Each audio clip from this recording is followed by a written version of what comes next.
Was I influential? Yeah, you were influential. You had like seven blogs. Tight.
Welcome to the Dreams of Consciousness podcast. If you'd be so kind, would you mind introducing yourself? Hello, I'm Paul from Antigama. And yeah, I'm the drummer, basically. I've been in the band for the last 10, 11 years, something like that. And Paul, how would you describe the music of Antigama? Well, it's basically, I like to use the term controlled chaos. It's based off grindcore, but it's got so many elements, different kinds of elements. And, it's like from some stuff from death metal, some from like progressive music, it's pretty complex actually. So, and it all differs album to album. So, we're constantly looking for something new, but usually we try to keep it extreme. So yeah, it's controlled chaos. That's what I would call it. And would you say, in this controlled chaos, the root of your sound is grindcore? Yeah, pretty much. I think that would be the biggest. Let's say the root, the thing that that's where we come from, sort of. It's also, I would say, a bit of like thrash death metal influences here and there, of course. Yeah, but it's more punky in a way. It's got this punk attitude, and like riffing, and so it's not as sterile. So if that's a word even. Yeah, absolutely. As like metal, I would say it's more dirty, more unpolished. But yeah, I think that's that's one of the elements that kind of make it stand out a little bit from all the other things out there, pretty much. And in keeping things dirty and making sure that they're not sterile, how much of that is your contributions as a drummer? It's basically me and Sebastian, so the guitar player, that we write the songs and we do it on rehearsals. So we basically jam on like an idea that Sebastian brings to the table, and then we like try to find a way around it. Just build a basic sketch of a song, let's say, and then we'll go from there and just twist things up and do some little cuts here and like make it all to what it is in the end, basically. And I have quite a lot of input on that, actually. So as far as arrangement, as far as drum beats, and even some suggestions to the riff, we will basically do it like the two of us. That's where all the music is, like all the initial idea, and then we present it to the other guys when it's more or less it's got like a song structure already, and then we just work further from there with the others. So yeah. And we'll speak about your songwriting process in more depth when we talk about this new album. You mentioned that you joined the band about 10, 11 years ago. Mm-hmm. Would you mind just giving a brief history of Antigama? The band was formed back in 2000. So it's now 22 years old. And yeah, the first 10 years, it was a different drummer. And the singer and the guitar players, Sebastian and Łukasz, are in the band since the very beginning. Łukasz, the singer, had a short period when he was out of the band, then he came back. So yeah, basically, the lineup's been pretty stable over the years. Yeah, the first couple of years, the band was signed to Self-Made God Records. Then it went to Relapse, right? And after 2 albums for Relapse, the band, with me on board already, came back to Self-Made God. So that's where we are right now. So, and the sound's been evolving, but ever since I joined, it's maybe a little bit more straightforward, a bit more in your face, kind of. But we still we kind of have this distinct element going on that we had in the past, I guess. And that's basically it. I mean, the band didn't really change a lot over the years. It's basically the same kind of idea, the same kind of style. So. And on your end, what were you doing before Antigama? Because you've had a pretty wide discography. Yeah, I mean, I've been through quite a lot of bands, and I'm still doing a couple of other things besides Antigama as well. I've been doing Vader back in the days. I've been playing with Vader. I played with Decapitated, Hate, among others. Belfagor. Yeah. And so you were very involved in the Death Black and also the grindcore scene? Yeah. What led you to join Antigama? It's a pretty typical story, I guess. I had my rehearsal space pretty much next door to the guys, and we met every day on the corridor, like in the place where we rehearse. And then when the drummer was out of the band, Sebastian asked me if I'd want to join or try to jam something. And I remember we met the next morning, and he just took his amp, put it in, into the room I was rehearsing, set it up, and basically I remember we jammed for like 30-40 minutes, and at the end of that that short period of time, we had one song done already. We wrote one song, like in this initial sketch of Econ Spectu. Actually, that's the first song off of Stop the Chaos, so that's the first release with me on drums. So I guess it clicked, and then we were like, okay, it seems like it works. Yeah, that's the story, basically. And for you, why did it work? What did you like about Antigama's music? It's different than all the other stuff I was doing and I'm doing still. It's like I have this freedom to do whatever I want, basically, and there's no right or wrongs here. Like, there's no set style or things that you cannot really do because it's too far out of the genre or whatever. This band is a mix of so many things, and it's been always experimenting with new stuff. So I really like the fact that we can basically do whatever we feel like. So, and yeah, it really is sort of a how to say that, it gives me a chance to like express myself fully, like do whatever I want, so this is a lot of fun actually. Technique wise, how does your approach to playing drums for Antigama differ from some of the other death and black metal bands that you've been involved with? First of all, I can, because besides playing metal, I listen and try to play all sorts of different styles as well, like a little bit of funk, maybe jazz is a big word, but let's say I'm trying some elements here and there, and that kind of stuff doesn't necessarily fit in like a strict death or black metal band, in that kind of stylistic. It's just a bit too much, a bit too avant-garde, let's say. And there's been times where we even had like shuffle beats going on and all that kind of stuff, and it just put it all in the blender and just mix it, and and there we have it. So that's basically, I don't have to control, like pay attention and keep it within the style or like what people expect, but instead of that, we can do whatever. Of course, there's blast beats, there's all the elements that, like skank beats or D beats, whatever, double bass, all those things are there, but you have those little elements, those things that I don't think they would necessarily fit well within like a, band like Hate or Decapitated, Is there anything that you think wouldn't work with Antigama? I mean, the music, as varied as it is always extremely heavy and usually extremely fast. It's hard to say, actually. We never set any boundaries.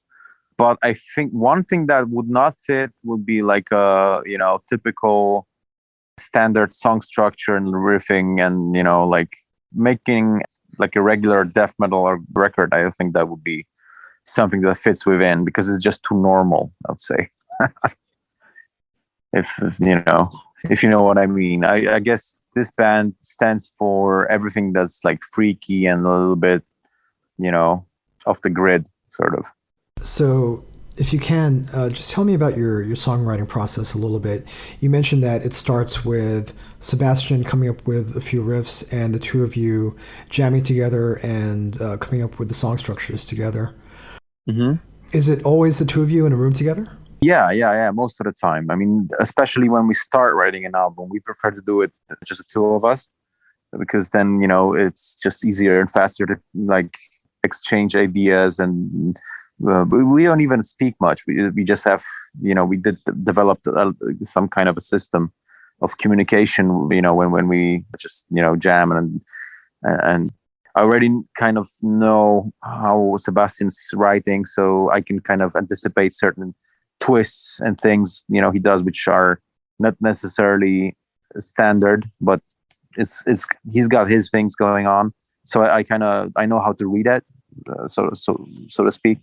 And then when we have something like that we can show the guys, like a very early stage demo of a song or whatever, then we would work. That's what we did with Whiteout, because it basically, it was created over a pretty long period of time because of the the whole lockdowns and all this stuff. So we had quite a lot of time to think about it, like re-listen to the songs and change some stuff here and there.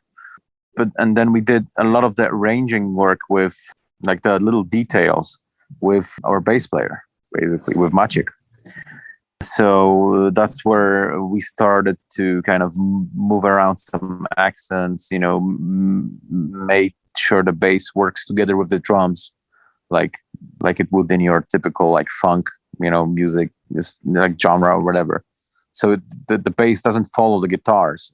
It plays together with the drums, and sometimes even it's like we were playing a completely different, say, beat than the guitars, So that's kind of, and that was Maciek's idea, like making those little changes here and made a difference in the overall song. And so are the song structures mostly done by the time Maciek hears them?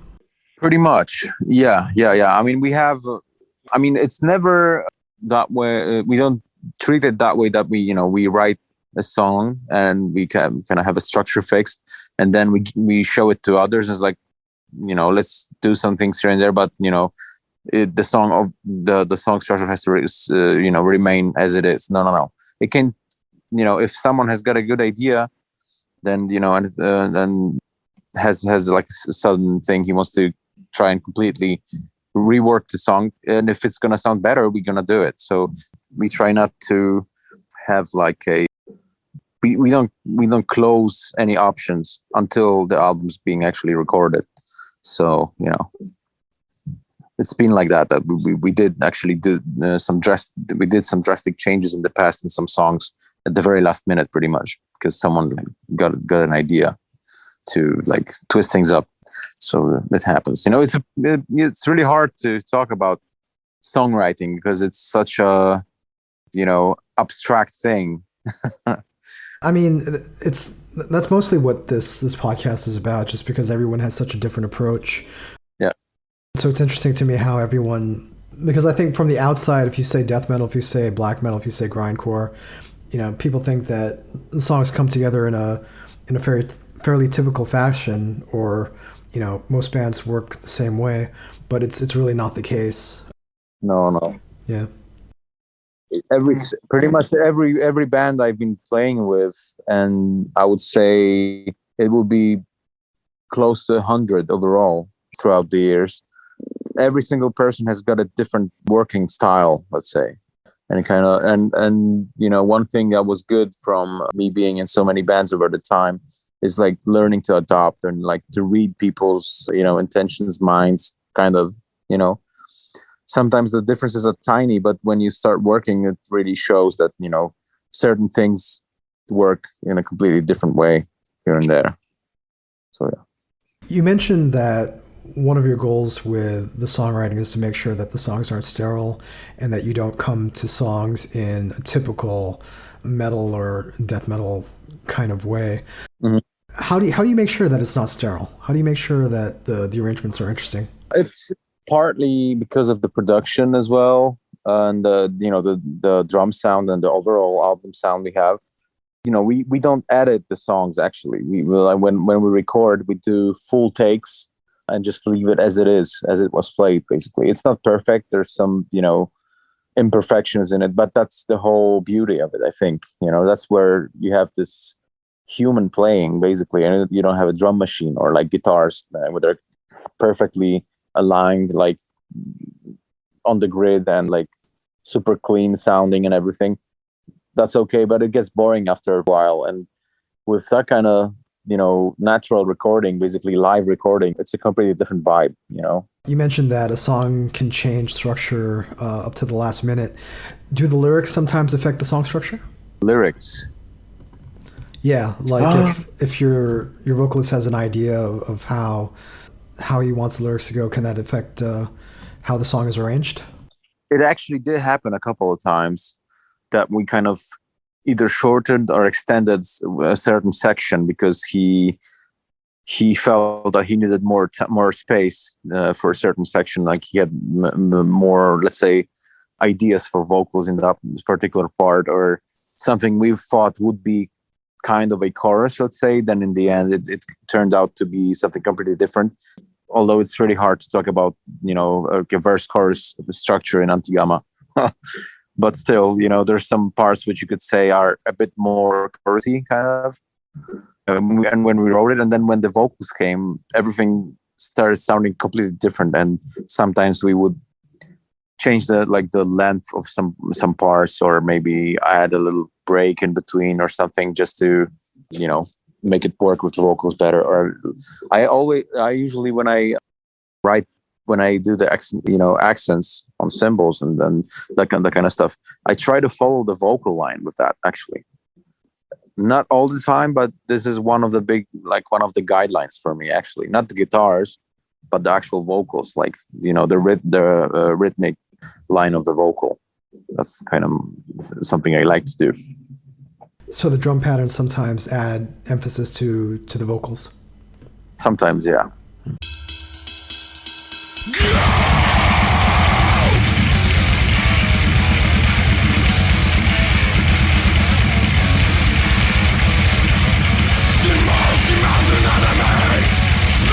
Silence, blowing the next blow.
let's talk about Whiteout. This will be your 8th full-length album, and it was released on July 15th of this year through Self-Made God Records. You talked a little bit about how the writing process for this album was longer than what you guys usually do due to the COVID social distancing restrictions. When did you guys actually start working on this? The first rehearsals we did when we started jamming on some first ideas, that was like early 2019, actually. And, but due to many like obligations, I had my, touring schedule, and Sebastian had some stuff to do as well. It wasn't really, things didn't go forward very fast, but we did start the first jamming sessions in, I think that was January or February 2019. So that's quite a long time ago, actually. And every now and then we would, in some free time, we would just continue slowly writing stuff. We had a couple of other ideas that, they didn't end up on the album eventually. Sometime in the process, we figured, maybe they're not that great. It's just, chose a different path for a little bit. Then COVID came, basically, so that stopped everything for quite some time. Me, myself, I had a break from drumming for like almost 8 months, actually, in 2020. So it was a long time. We didn't actually even meet. And then we got the new rehearsal space in, I think that was August 2020 or something like that. And that's where we actually started again, to meet up regularly and continue working on the album, like from where we left it earlier. And ever since, we kind of started to practice pretty much every day. I remember slowly writing and practicing this stuff as well, because it's pretty complex. I mean, and it was quite a long way to be able to pull it off. To be honest, like every time we do something, we try to raise the bar for ourselves. So actually, when I write drum parts, I write stuff which I'm totally unable to play at the time. It's just so over the top, and then I just have to. It's like, okay, this sounds good. Now I have to learn it. So yeah, it takes a lot of time to perfect the actual playing and being able to pull it off in one take. And yeah, we started recording, I think it was either May or April 21. I don't really remember precisely right now because it's been a while already. So yeah, it's been another year later already. That's where we started recording drums. We did drums in I think 3 days, then guitars at the same session. Then we did bass in our bass player's home studio. And then we took the time to arrange the vocals, work on the lyrics, work a lot on we did spend a lot of time, me and Sebastian, together with Łukasz, on pushing the let's say the vocal lines to the max, like trying to squeeze as much as we can from it and make it, powerful and a little bit untypical, let's say. So like the phrasing, so it's not like your regular thing you get all the time. So that was quite an effort, actually. Remember, we had to sometimes cut up the lyrics completely and try to like realign everything, and that took a while. And then Łukasz recorded vocals in his home studio over the next couple of months, and then we did the mixing at JNS. That's where we recorded the drums and guitars. And then in the end, everything went for mastering to Jim Slotkin in the US. And then the initial release date was set for, I think, October or September 21. That was the initial idea. But because of a few things, including the whole problems with like printing vinyls and like the printing plants have you have to wait pretty much a year right now, if not more, to get an album pressed. So that's also something that kind of got us waiting, because we wanted to have all the formats ready at the same time. We didn't want to release the CD and then wait another like 6-7 months for the vinyl, because it doesn't really make any sense. So that's basically why it took so long in the end. I believe you said August 2020 is when you guys were finally able to get together and work on the album. Yeah, after like since the pandemic, yeah, that's when we started.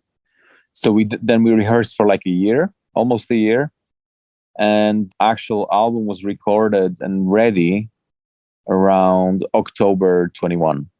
By August 2020, how much of the album was complete? How many songs did you guys have done? We had 4 or 5 songs. I don't necessarily remember exactly which ones, but I think the order on the album didn't really change much from the order that we wrote them in. Kind of a few changes, but not much, which is also interesting. So they were created pretty much in a similar order. I think we had the first 2 or 3 tracks done, like finished, and then we had 2 more which still needed work, some riffs here and there, like unfinished ideas and stuff. That's where we picked it up in August 2020. Yeah. You mentioned that you want to raise the bar with each album. On this album, how do you compare what you did for Whiteout with what you've done on previous albums? How did you guys raise the bar this time? For me personally, as a drummer, I was, making it even faster than before, basically. That's one of the elements. Then, some complex patterns with my feet and overall things that were really uncomfortable to play or pretty much impossible at the tempo that we kind of wanted it to play at, and so I would say that, and some, basically it's usually like rhythmic patterns, which are pretty awkward here and there, and raising the speed basically. In the end, that's where it is. And for Sebastian, it's pretty much the same. I mean, he's got some crazy fast hands on guitar. I mean, his left hand is insane. But even for him, it was a pretty big struggle because the riffs are really, really complex. So it took us a while to like practice that to the point where we didn't make too many mistakes. Let's say.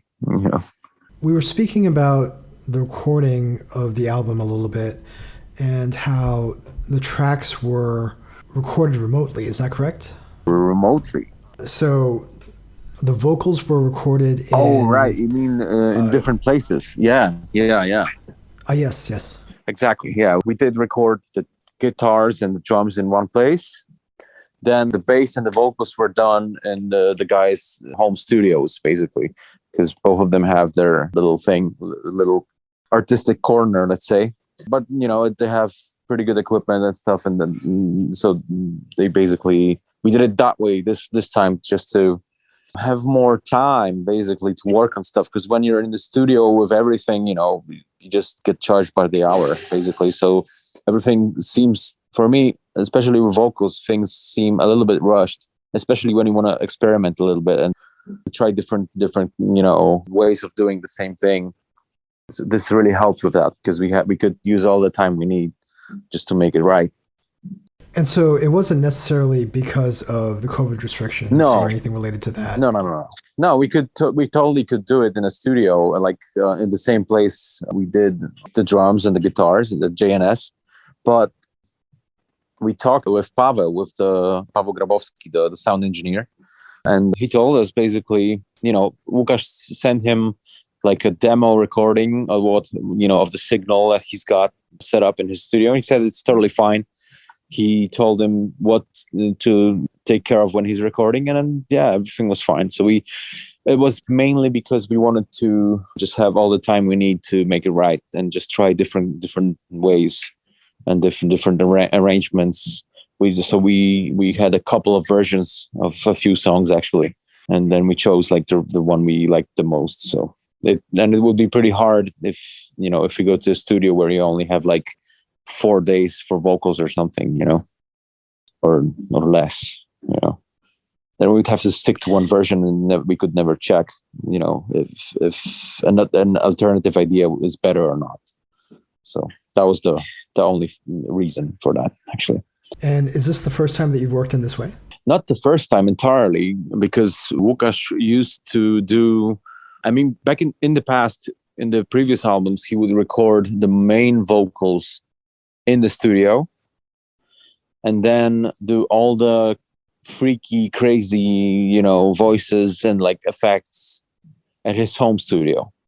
So then play around with that a little bit, but then we would do the main vocals, in the studio, and he would have them like ready beforehand. But this time, we just chose to have full freedom and time to basically fix it. Since there wasn't an album out in a long time, we just didn't want to let it be rushed at this last element, let's say. Yeah. And you recorded your drum parts at JNS. Yes, is that correct? Exactly. Actually, technically speaking, I did record my drums at our rehearsal space, which is just upstairs from the studio. Because it's so the guy just basically had all the cables and set up the mics here, and then he was sitting downstairs in the studio. But one of the reasons for that was we wanted to try a different drum room sound. We really like the way he's doing. Janos is making the sound and like his way of working. But we wanted to try a different room, basically. So it's the drums are a little bit in your face, a little bit more, not as roomy, let's say, as before.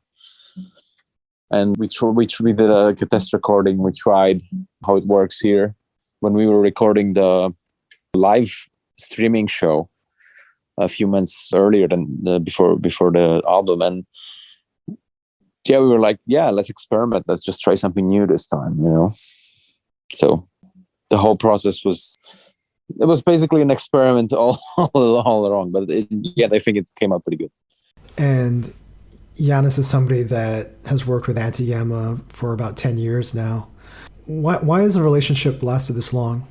Why do you think it works so well? Because we understand each other very well. We have similar views on life and everything. Me and Sebastian and the guys. We basically we're a family at this point. We've been through a lot over the years, both good and bad, and I think everyone understands each other very well, and it just works. So there's no bad blood at all, which is not that common actually in bands, from my experience as well.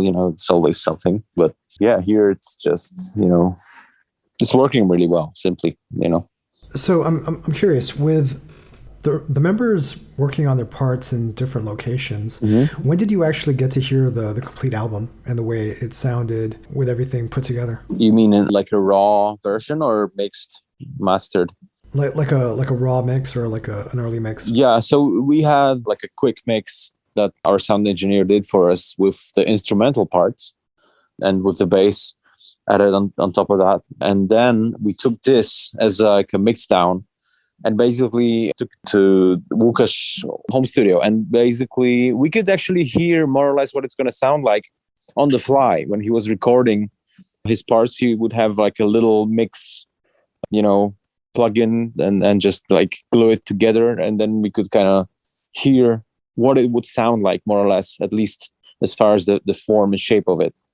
So we could basically judge on the spot, if we need to change anything, like a particular word here or there, or that kind of things. But finished album, I only heard that when we got the mix from Paweł, from Paweł Grabowski.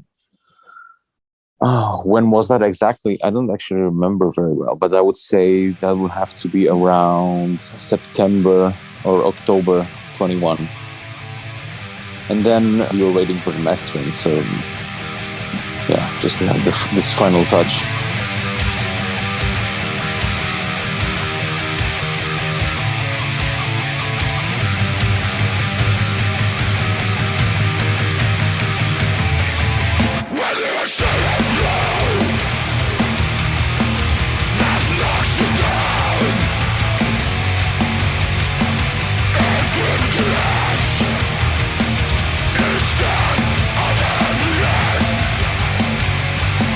Whether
So you actually have a guest performer on this album. Yes. Do you want to talk about the last song and who you have on there?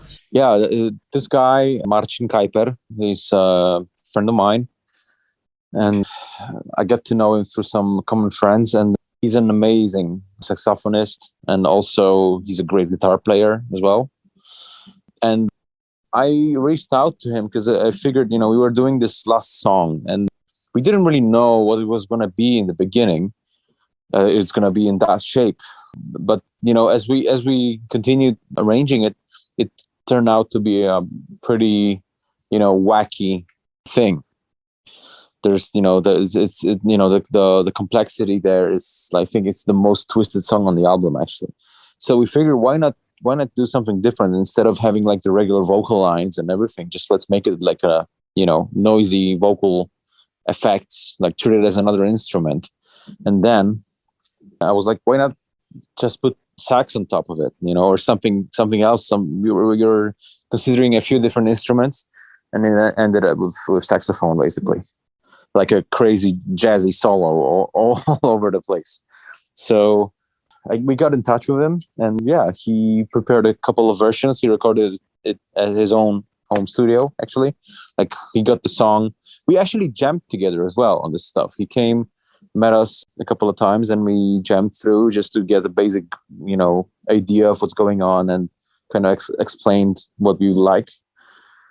And then he recorded a few versions, and we just chose the one which we liked best. And yeah, there it is. This guy's on an everyday basis. He's playing with Ray Wilson, I think, on bass. So this guy comes from like a jazz and like background. I mean, no, he doesn't really play that kind of stuff on a daily basis. So for him, that was also something new and interesting, to play some extreme music. Like, I don't think he ever did anything like that before.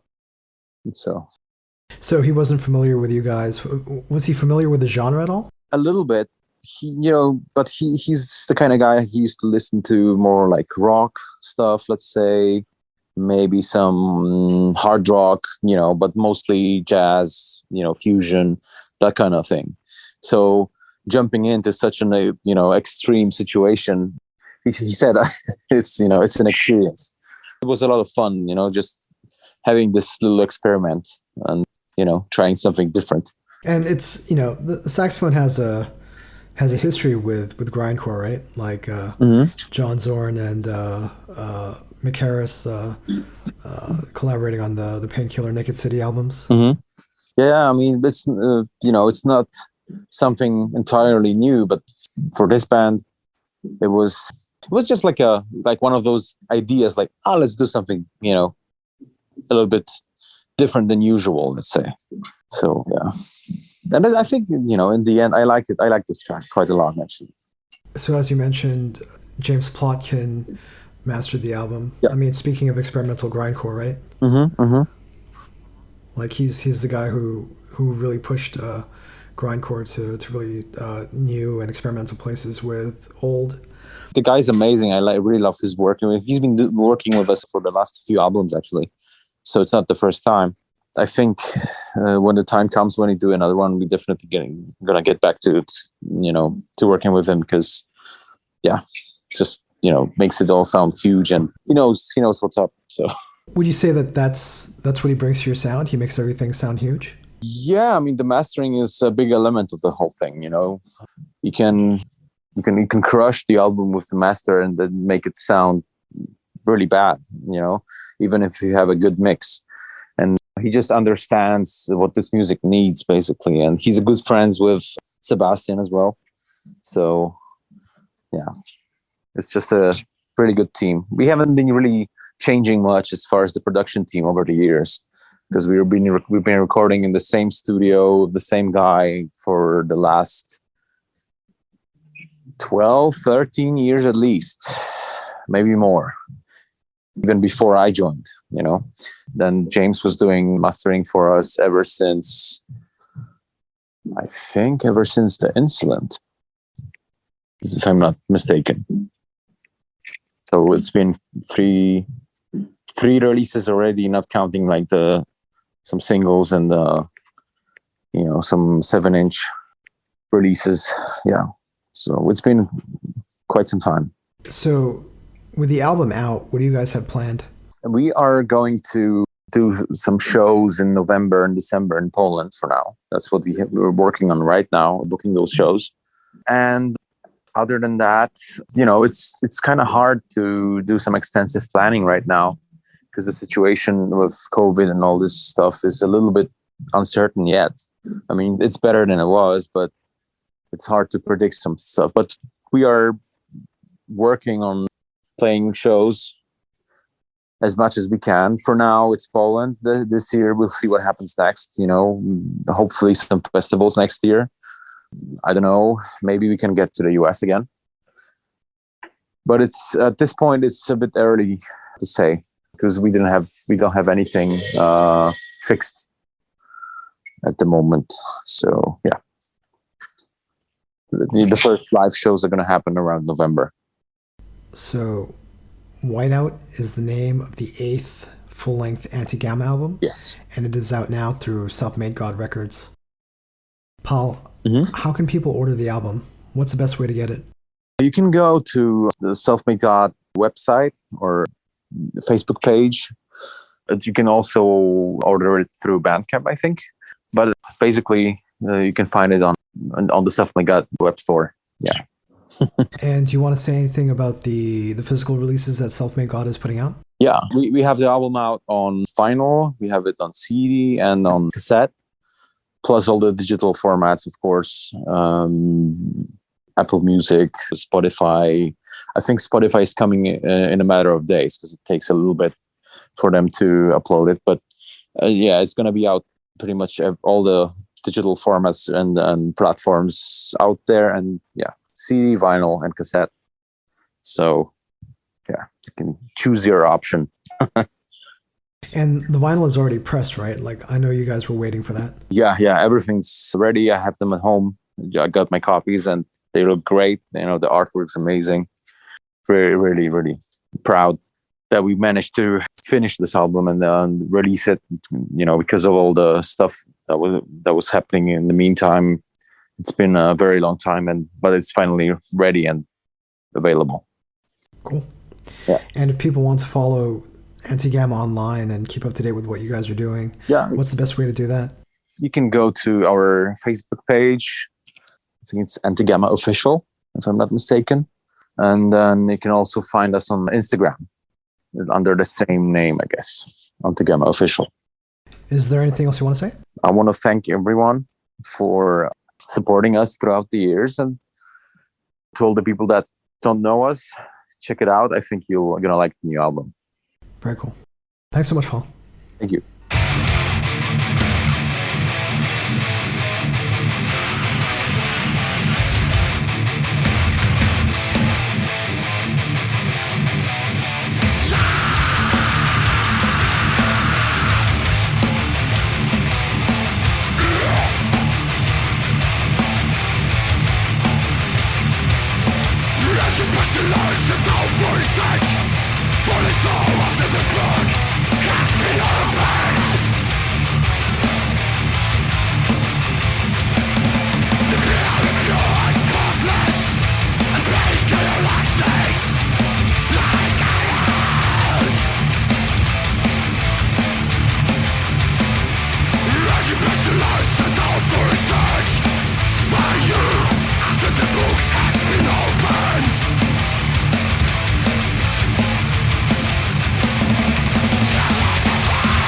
Yeah.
Settle for such fire.